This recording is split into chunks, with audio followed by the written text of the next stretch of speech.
By the spring of 1950, only 5 short years after the last shots of World War II had been fired, the United States Army had been reduced to an active force of 600,000. A great number of these were scattered about the world on occupation duty.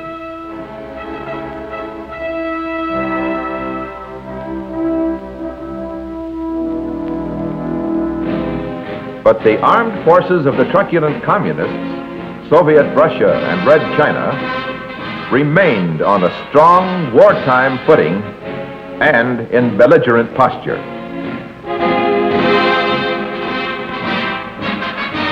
Aggression was soon to come. Americans would be fighting against tyranny for the 3rd time in 32 years.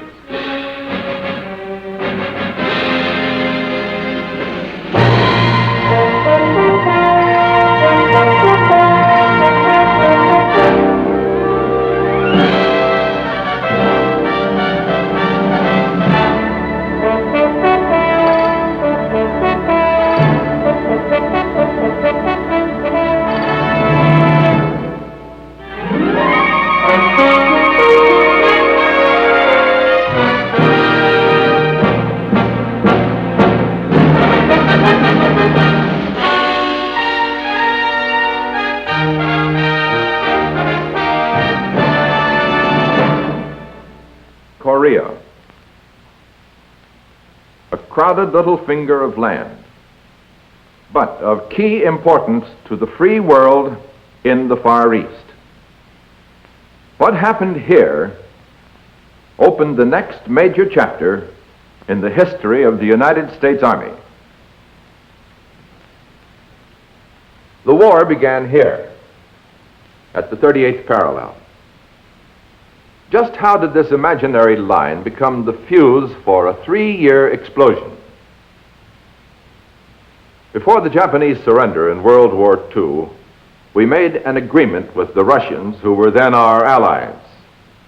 When surrender came on the Asian mainland, Russian troops would accept the surrender of Japanese forces north of the 38th parallel, and we would do the same south of it. The 38th parallel was chosen because it divides the Korean peninsula roughly in half.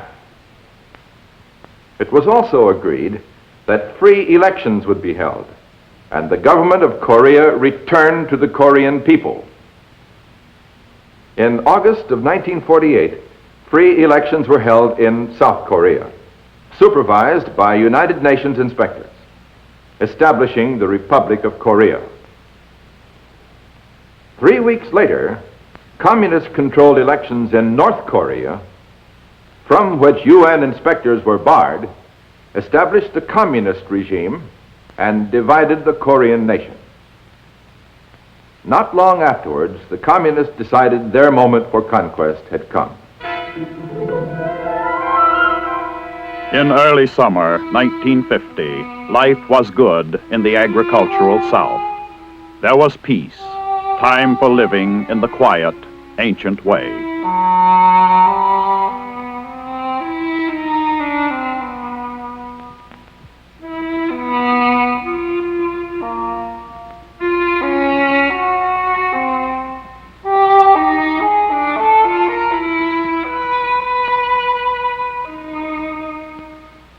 Then suddenly, in the pre-dawn darkness of June 25th, 1950,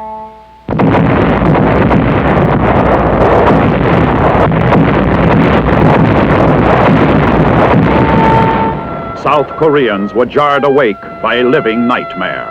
Unprovoked and unannounced, the communist latest war of conquest had begun.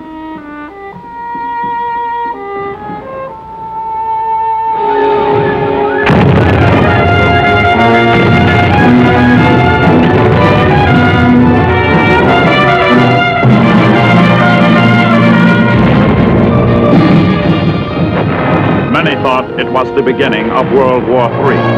It might have been if we had not taken immediate action. President Truman ordered our Navy and Air Force to provide cover and support to the Republic of Korea. In the United Nations, United States Delegate Warren Austin spoke for the indignant people of free nations everywhere. The armed invasion of the Republic of Korea continues. The Republic of Korea has appealed to the United Nations for protection.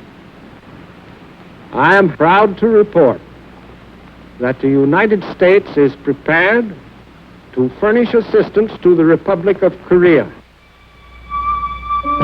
4 days after the invasion began, the capital city of Seoul fell to the communists. Small elements of the United States Army were airlifted from Japan to help check the Red advance.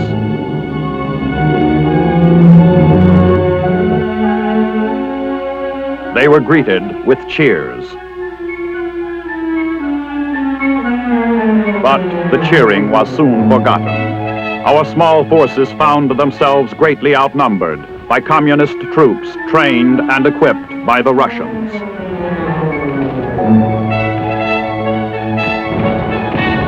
Our handful of troops fought a delaying action, buying precious time until reinforcements would arrive.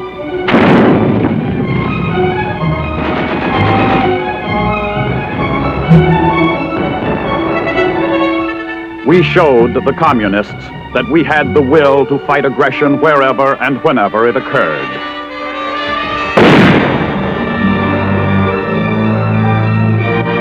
On July 10th, President Truman appointed General Douglas MacArthur Commander-in-Chief of the United Nations forces, which were beginning to assemble.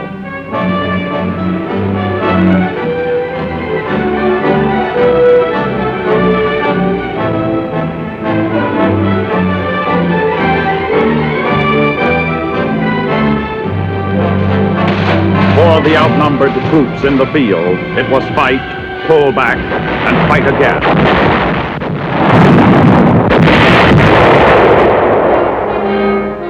More United States forces arrived in Busan. Not nearly enough, but it was a beginning.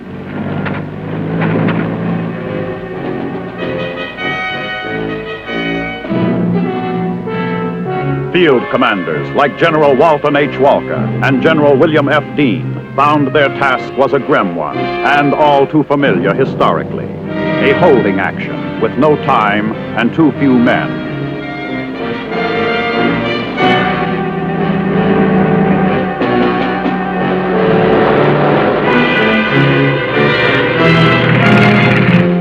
But American military leadership had only recently been blooded and honed to professional keenness in a greater war. To reinforce and complement the top leaders was a hard corps of seasoned officers and enlisted men who had won their campaign ribbons on other fields of battle only 5 or 6 years before.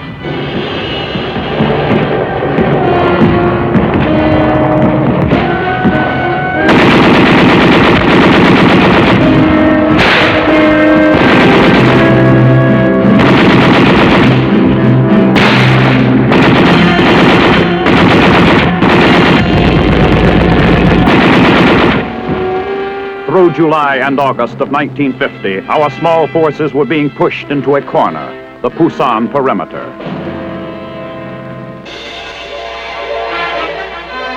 We rushed more troops from Japan.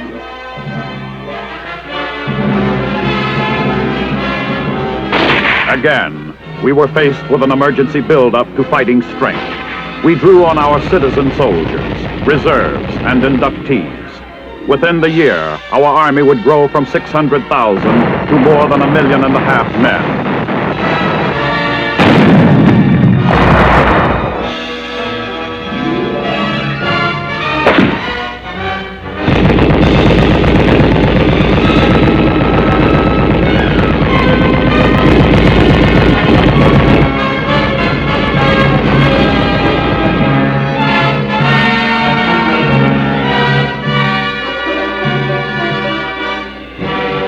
Other United Nations forces began arriving in Korea. British troops of the Sutherland and Argyle Highlanders. The International Army was beginning to take shape. It was none too soon. Again, time was running out.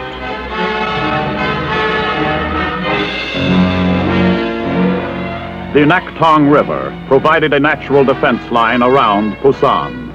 It was here that the guts and stamina of the American soldier and his Republic of Korea allies and a protective wall of artillery fire held the communist forces at bay.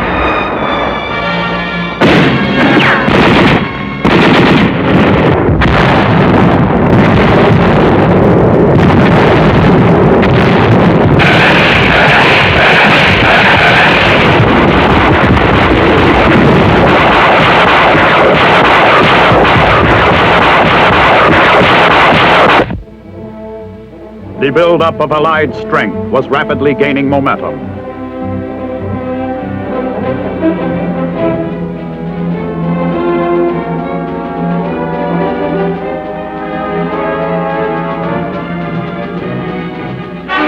Incheon, September 15, 1950. The United Nations suddenly took the offensive.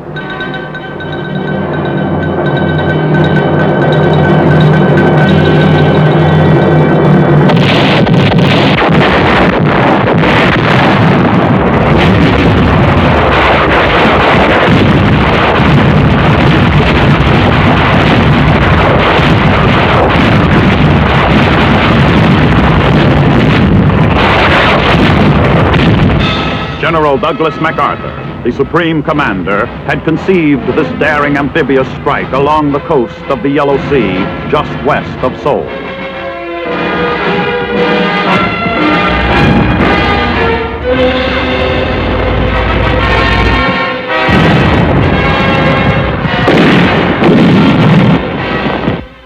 The Marine Landing Force secured Walmy Island in just 58 minutes. And pushed on into Incheon itself, kicking in the back door to the enemy's defenses.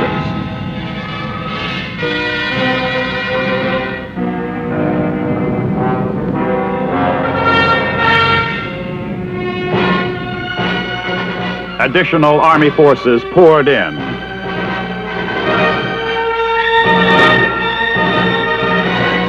Simultaneously, the breakout from the Pusan perimeter got underway in the south.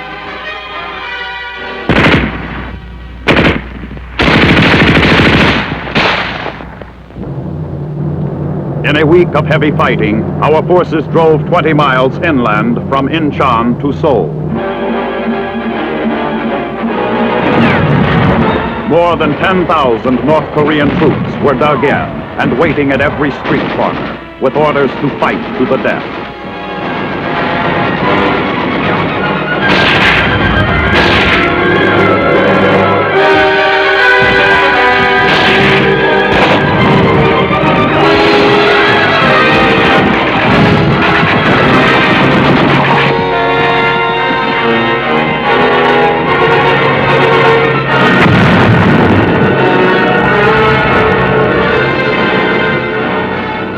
The United Nations offensive rolled back the communist forces, sweeping northward past the 38th parallel.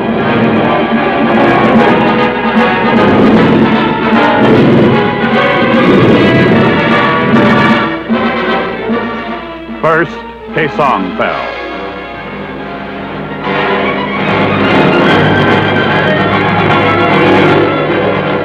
Then Wonsong on the east coast.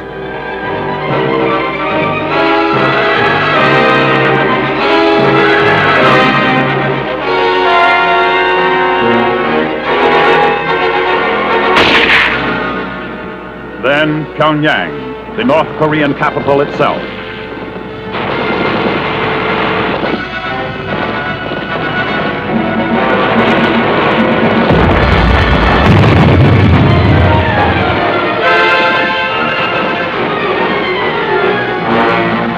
Psychological warfare played an important part.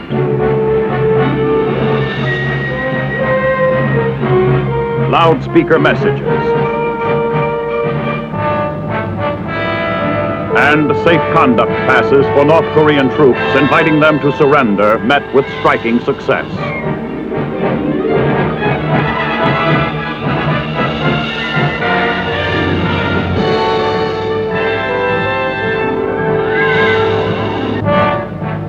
Often, entire units stacked their weapons and awaited the arrival of UN forces.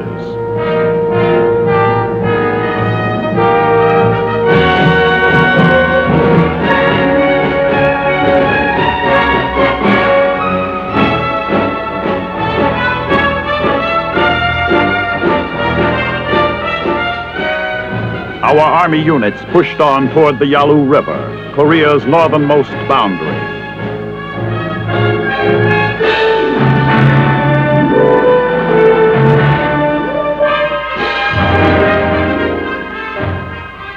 But there were signs of potential trouble ahead. Some of the prisoners taken in the north wore the quilted uniform of the Communist Chinese Army.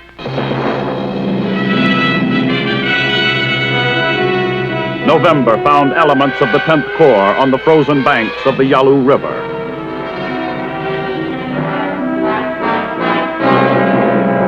While they ate their Thanksgiving dinner, they could look across the river and see Communist China.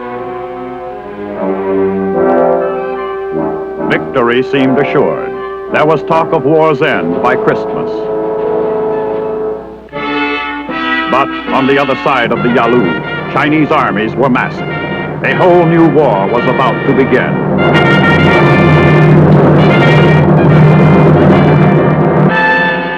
Late in November, two full Chinese field armies attacked across the Yalu, splitting UN forces and rolling them back. What President Truman had first called a police action had now become a major war. Our forces in the west pulled back to the south.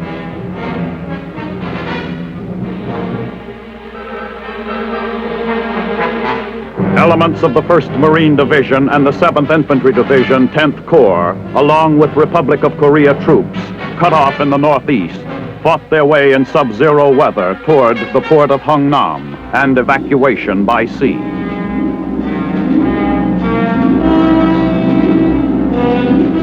"100,000 fighting men, and their machines were loaded onto waiting ships.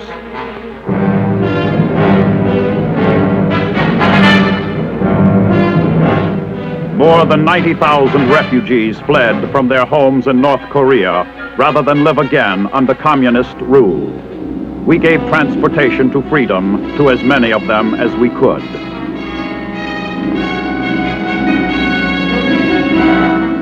By sea, the massive withdrawal moved southward, toward ports where the units could land and regroup.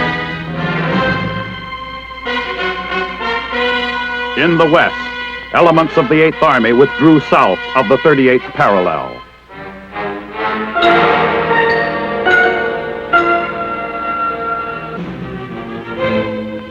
The Chinese forces followed up with their massive New Year's offensive.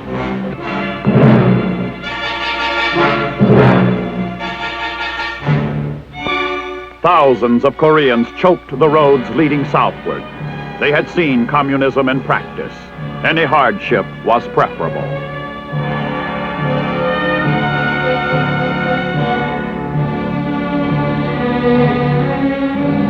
Once again, Seoul changed hands as we pulled out, blowing up the bridges behind us. Far to the south, our units were regrouping.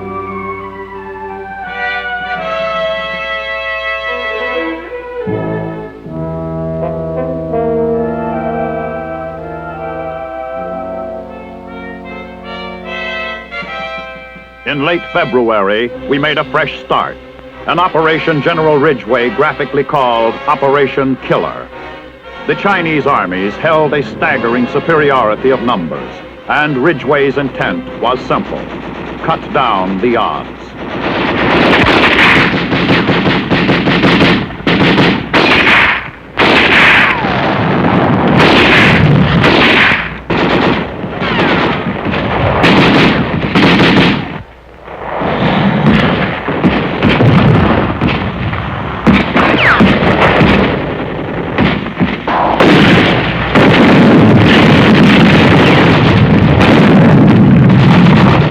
Operation Killer did just that.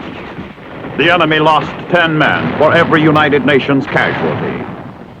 What had begun as an attempt to inflict heavy personnel losses on the enemy developed into a ground-gaining operation.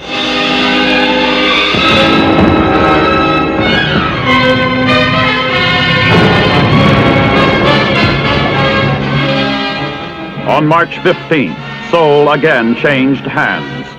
South Korean troops entered the deserted streets unopposed.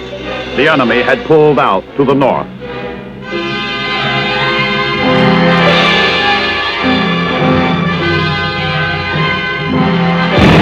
But not for long. Spring brought with it still another crisis, another massive communist offensive.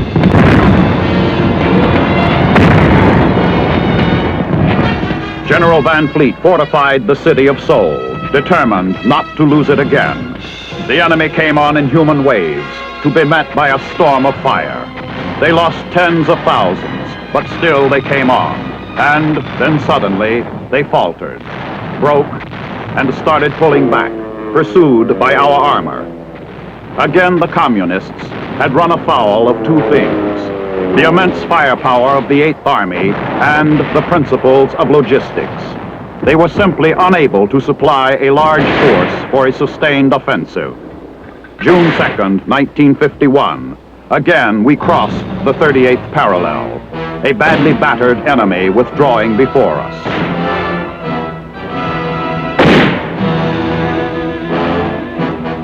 Soviet UN delegate Jacob Malik frankly proposed truce talks, suggesting that perhaps a ceasefire could be discussed. On July 10th, preliminary truce talks were opened in the red-held city of Kaesong.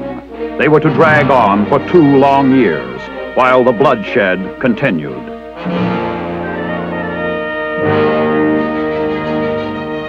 The lines of the fighting front became virtually stabilized. After 12 days, the talks in Kaesong were deadlocked over the issue of a ceasefire line. Then the communists broke off the talks. In the fall, they were resumed at Panmunjom.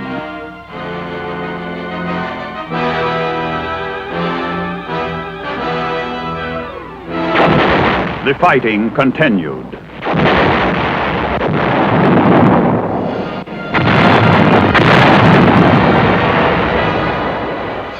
Materials were expended daily and nightly in prodigious amounts.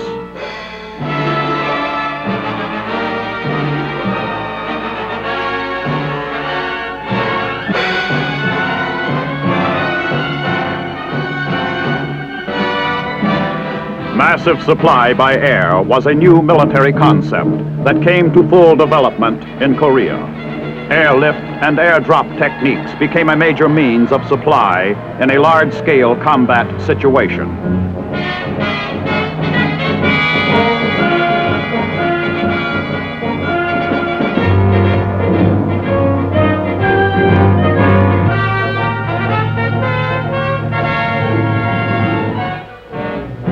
Winter 1952 found the talks at Panmunjom deadlocked over the principle of prisoner exchange. While back and forth along the twisted length of the main line of resistance raged the bitter hill battles.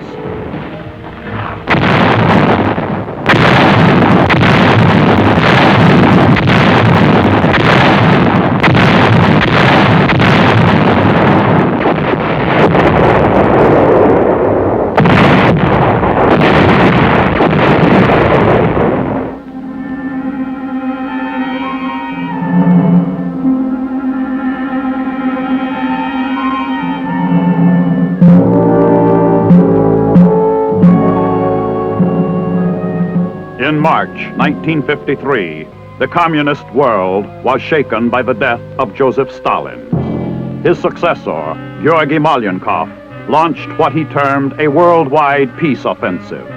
Its influence would soon be felt in Korea.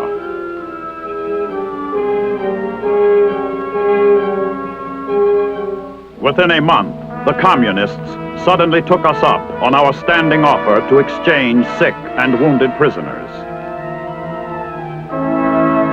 This was Operation Little Switch. It indicated that a ceasefire might come soon.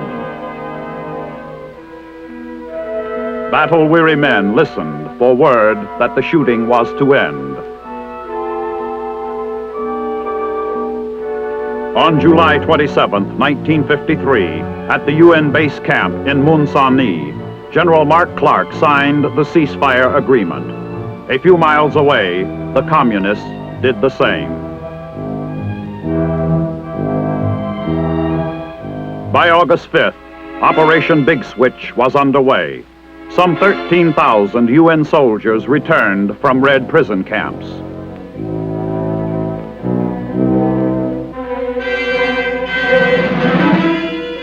General William Dean, captured in the battle for Tejon early in the war, returned with his thousands of comrades in arms. It was then that the world image of communism received a telling blow. For 2/3 of the Chinese prisoners refused to return to Red China, and 35,000 North Koreans decided they'd rather live in South Korea.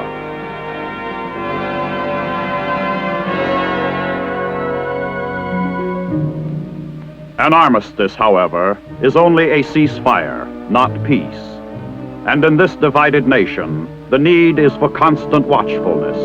Unending preparedness still remains and may continue for years to come. This is true anywhere on earth where people face an aggressor.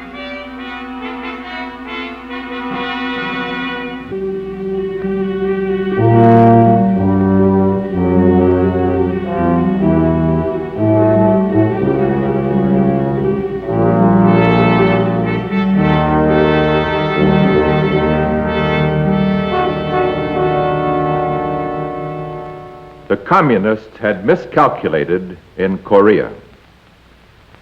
They could not bring themselves to believe that we would spend so much of materiel and of effort and of pain so far from home. That lesson was an important one for all concerned. Once again, the United States Army, the American soldier, had stood foremost in a massive military force on foreign soil, but not for conquest. As the years passed, we began to see that our preparedness would have to be large-scale, constant, flexible, and adaptable. They were to be years of menace, bringing into being a new phrase, the Cold War.